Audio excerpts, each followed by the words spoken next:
বিশ্বের মধ্যে একটা দেশ, যে দেশের নাম ব্রাজিল, সেখানে প্রকাশ্য আযান দেওয়া নিষেধ। আরেকটা দেশ আর্জেন্টিনা, যেখানে প্রকাশ্য আল্লাহর নাম নেওয়া নিষেধ। ওই দেশ যেখানে আল্লাহর নাম নেওয়া হয় না, সেই দেশের সাপোর্ট নিয়ে বাংলাদেশের লাল সবুজের সোনার বাংলাদেশে ওই দেশের পতাকা মানাই না। তোকে মানলে মানার মতোই তোকে মানতে হবে। এই যুবক, amazing figure and fighter, look at me, there is no god but Allah, Muhammad is the messenger of Allah. তোমাকে মানার মতোই মানতে হবে। আজকে ভাইয়ে ভাইয়ে দ্বন্দ্ব হয়ে যাচ্ছে।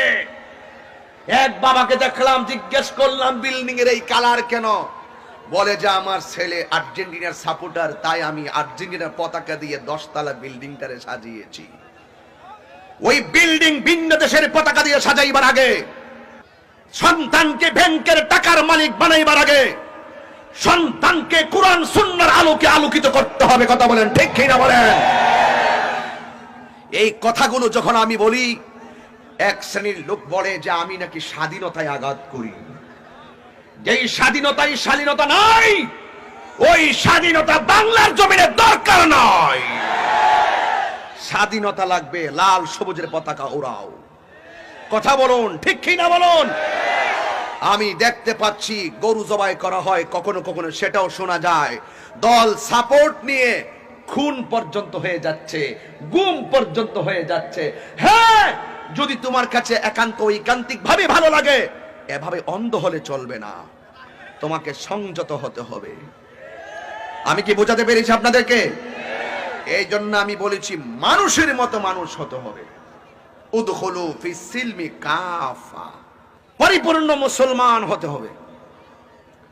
অর্ধেক ধরবেন, অর্ধেক মানবেন। আমি জানি সাপোর্টের সাথে অনেকে অনেক ফতোয়া দিবেন, কিন্তু যখন আপনি সাপোর্টকে কেন্দ্র করে মেরে ফেলেন, তখন ফতোয়াটা যাবে কোথায়? অন্ধ হবেন না, সংযত হন, তাইলে সব জায়গায় শান্তিতে থাকবে। কথা বলেন ঠিক কিনা? কয়েক ঘন্টার ব্যবধানে আর্জেন্টিনা ব্রাজিল এর সমর্থক দুইজন পতাকা টাঙাইতে যায় দুনিয়ার থেকে বিদায় নিয়েছে। সুবহানাল্লাহ বলবেন না?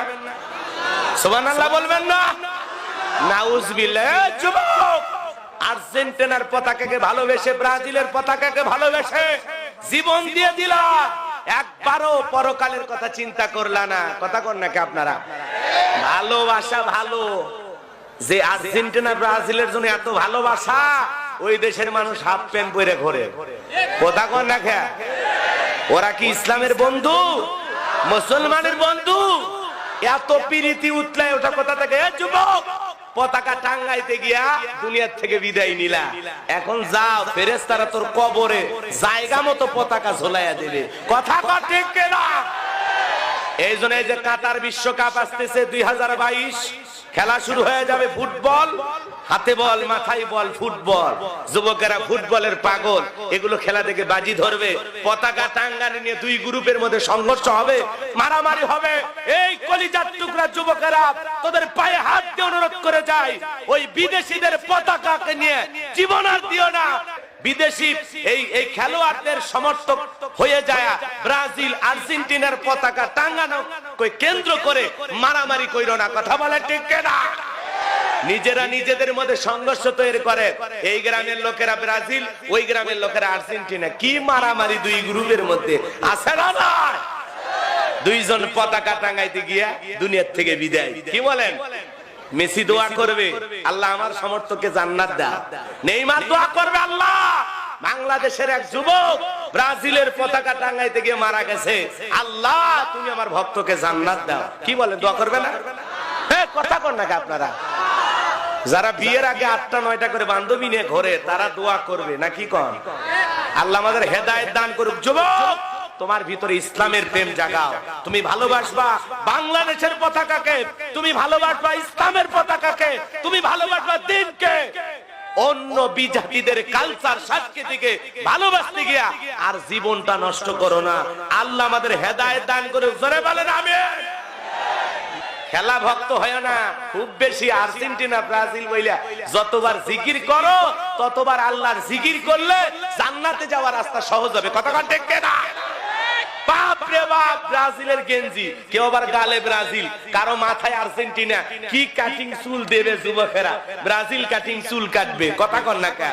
আর্জেন্টিনা মেসির মতো চুল কাটবে। আরে যুবক, কপাল পরা, গালের ভিতরে আর্জেন্টিনার পতাকা লাগায় মেয়ে মানুষ পর্যন্ত ঘরে, কথা কন না কা? কি ভালোবাসা ফুটবল প্রেমীদের! এত প্রেম দেখাই দেখাইয়া দুনিয়ার থেকে বিদায় হয়ে গেল।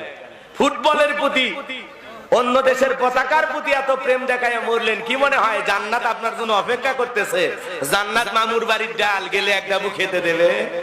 এই জন্য বেশি ভক্ত হওয়া ভালো না, অতিরঞ্জিত কোন জিনিসই ভালো না। সভ্য ভদ্র ভেবে সবকিছু চলতে হবে, কথা বলে না কেন? আপনারা এত উশৃঙ্খল কেন? এই যুবক, তোমরা এত উশৃঙ্খল কেন? কিসের আর্জেন্টিনা, কিসের ব্রাজিল, এগুলো নিয়ে লাফালাফি কেন তোমাদের? আল্লাহ হেদায়েত দান করুক, জোরে বলেন আমিন। আজকে অধিকাংশ যুবক, এই যুবক আমাকে ভালো করে শোনেন, যারা যুবক আছেন ভালো করে শোনেন, যুবকরা এখন বেশিরভাগ যুবক মেসির ভক্ত। এরকম যুবক আছে না? বেশিরভাগ যুবক নেইমারের ভক্ত। এরকম যুবক বাংলাদেশে নাই মনে হয়। এরা অলওয়েজ মেসিকে নিয়ে পাগল থাকে। আপনি দেখেন, আপনি ফেসবুকে যান, আপনি ইউটিউবে যান, আপনি ব্যক্তিগত লাইফে চেক করেন, যুবক মেসির পাগল। আমার একটা জিনিস বুঝে আসে না, যেই লোকটা আপনাকে চিনে না, যে লোকটা আপনি মরলে ইন্নালিল্লাহ পড়বে না, যে লোকটা আপনার কষ্টতে কষ্ট পায় না, যে লোকটা আপনার কোনো বিপদে আপনার পাশে থাকে না, তার জন্য আপনার এত ভালোবাসা কোত্থেকে আসে মিয়া? Are you mad? তুমি কি পাগল নাকি? যুবকরা আপনি ফেসবুকে ঢোকেন, খালি মেসিকে নিয়ে পোস্ট, নেইমারকে নিয়ে পোস্ট, মেসিকে নিয়ে পোস্ট, নেইমারকে নিয়ে পোস্ট। আর বন্ধুর মাঝে নেইমারের ভক্ত না মেসির ভক্ত, এগুলো নিয়ে ঝগড়া আছে না নাই? তুই মেসির ভক্ত তোকে আমি দেখতে পারি না, ওই নেইমারের ভক্তকে আমি দেখতে পারি না। বন্ধুর ভিতরে মারামারি, একে অপরকে বাস দেয়। কিরে ব্রাজিল করে গোল খেলো আজকে, দেখ খেলা দেখ। আরো বাজে ভাবে বলে যে আর্জেন্টিনা তো আজকে দিচ্ছে ব্রাজিলে, দেখোস নাই টিভি, দেখোস নাই টিভি, খোলোস নাই। এটা হচ্ছে যুবকদের মাইন্ড সেটআপ এখন বর্তমান সময়, যে এরা যেটা কাজে আসবে না এটা নিয়ে তারা পাগল থাকে। পড়া নাই, লেখা নাই, কিচ্ছু নাই। কে কয়টা গোল দিল, আর্জেন্টিনা কয়টা গোল দিল, কে কারে ঠকাইলো, কে কয়টা গোল দিতে পারে না, এগুলো ওদের মাথা ব্যথা। এরকম যুবক আছে না নাই? কেন? তোমার লাইফের টার্গেট তো এটা না। তোমার লাইফের টার্গেট মেসি নয়, তোমার লাইফের টার্গেট রোনালদো নয়, তোমার লাইফের টার্গেট নেইমার নয়। তোমার লাইফের টার্গেট হবে যে তুমি হবা জান্নাতি ব্যক্তি। সুবহানাল্লাহ পড়েন, জান্নাতি ব্যক্তি তুমি হবা। আপনি ম্যাক্সিমাম ইয়াংকে দেখেন, 20, 22, 25 আপ তাদের বয়স, but they have no future plan. এরা ভবিষ্যতে কি হবে এদের প্ল্যান এখনো করা হয় নাই। এরকম যুবক বাংলাদেশে আছে না নাই? লাইফে কি হবে তার ভবিষ্যৎ প্ল্যান সম্পর্কে সে জানে না। তুমি মেসির ভক্ত, তোমার লাভটা কোথায়? এই নেইমারের ভক্ত, তোমার লাভটা কোথায়? মেসিকে একবার জিজ্ঞেস করা হয়েছিল যে আপনার বাংলাদেশে অনেক ভক্ত আছে, কি আছে? অনেক ফ্যান্স ফলোয়ার আছে। তো মেসি বলল, ওয়ার ইজ বাংলাদেশ? বাংলাদেশ কোথায়? কথা মনে বুঝতে পারেন নাই? বাংলাদেশ কই? রে পাগল যুবক, ইউ আর মেন্টালি সিক। তোমার মাথায় বুদ্ধি শুদ্ধি সব হারায় গেছে তোমার। যে লোকটা তোমার দেশটাই চিনে না, তুমি সারাদিন তাকে নিয়ে পড়ে থাকো। তোমার পড়া নাই, লেখা নাই, তোমার নিজের লাইফে কোনো স্টার্ট আপ নাই, তোমার লাইফে কোনো টার্গেট তোমার ভিতরে নাই, আর তুমি মেসির পাগল, তুমি নেইমারের পাগল। কতটা পাগল হলে মানুষ এসব করে আপনি চিন্তা করতে পারেন? জনপ্রিয়তা বললেই চিনে, মেসি আছে না নাই? ওই সব চিনে, মুখস্থ। নাম কি? মাসিনা বেটা মেসি। নেইমার আপনিও জানেন, সর্বনাশ, কিয়ামতের আলামত, হুজুরও জানে।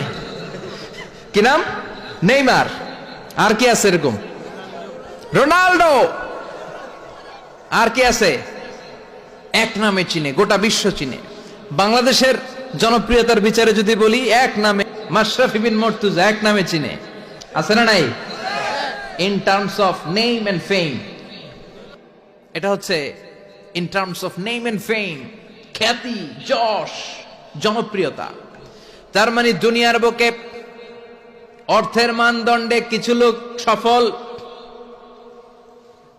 আবার ক্ষমতার মানদণ্ডে কিছু লোক দুনিয়ার বুকে সফল, আবার জনপ্রিয়তার মানদণ্ডে কিছু নাম বললেই সবাই চিনে। অমিতাভ বচ্চন, শাহরুখ খান, আমির খান, সালমান খান, খয়ার খান, আছে না নাই? তো অর্থের মানদণ্ডে কেউ সেরা সফল, ক্ষমতার মানদণ্ডে কেউ সফল, জনপ্রিয়তার মানদণ্ডে সফল। আল্লাহ বলে আমার কাছে এগুলা মানদণ্ড না। আল্লাহ বলে ক্ষমতা আমার কাছে মানদণ্ড না সফল হওয়ার, অর্থ আমার কাছে সফলতার মানদণ্ড না, জনপ্রিয়তাও আমার কাছে সফলতার মানদণ্ড না। আমার কাছে সফলতার মানদণ্ড হলো ঈমান। আল্লাহর কাছে সফলতার মানদণ্ড কি? দুনিয়াতে আপনার টাকা আছে, ক্ষমতা আছে, আপনি বের হলে সামনে গাড়ি, পেছনে গাড়ি, সামনে পুলিশ, পেছনে পুলিশ, সামনে বডিগার্ড, পেছনে বডিগার্ড, কিন্তু আল্লাহর কাছে এই ক্ষমতার 4 আনা দাম নাও থাকতে পারে। চিল্লা এখন ঠিক কিনা? আল্লাহ বলেন ক্ষমতা আমার কাছে সফলতার মানদণ্ড না, অর্থ আমার কাছে সফলতার মানদণ্ড না, জনপ্রিয়তা আমার কাছে সফলতার মানদণ্ড না। আমি আল্লাহর কাছে সফলতার মানদণ্ড হলো ঈমান। আল্লাহর কাছে সফলতার মানদণ্ড কি? ঈমান যদি না থাকে তার কোনো দাম in the day of judgment আল্লাহর কাছে আছে? চিল্লায় বলেন আছে?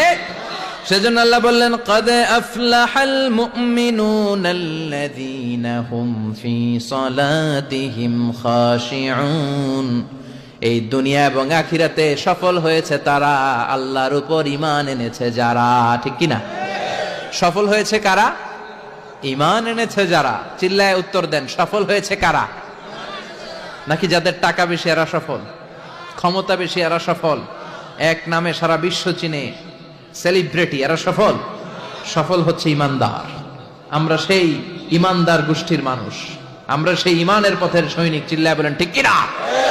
আল্লাহ বললেন কদ আফলাহাল মুমিনুনাল্লাযীনা হুম ফি সালাতিহিম খাশিউন। আমার কাছে সফলতার মানদণ্ড হলো ঈমান। যে ঈমান প্রয়োজনে জ্বলে ওঠে না, যে ঈমান সত্য ন্যায়ের কথা বলে না, যে ঈমান প্রয়োজনে জ্বলে ওঠে না, যে ঈমান সত্য ন্যায়ের কথা বলে না, যে ঈমান বাস্তবে নাই, যে ঈমান অন্তরে নাই, মুখে শুধু ফাঁকা বলি, কি করে তারে বলো ঈমান বলি, কি করে তারে বলো ঈমানে বলি, কি করে তারে বলো ঈমানে বলি। চিল্লায় বলেন ঠিক কিনা? যে ঈমান ঈমানে ভুলে নাস্তিকতার মঞ্চে ওঠে, যে ঈমান বাতিল মতের দোসর হয়ে ফায়দা লুটে, আছে না নাই? যে ঈমান শুধুই কেবল খায় দায় আনন্দ করে, যে ঈমান বোঝে না যে আরাকানে ভাইরা মরে, যে ঈমান বাস্তবে নাই, যে ঈমান অন্তরে নাই, মুখে শুধু ফাঁকা বলি, কি করে তারে বলো ঈমানে বলি, কি করে তারে বলো ঈমানে বলি, কি করে তারে বলো ঈমানে বলি।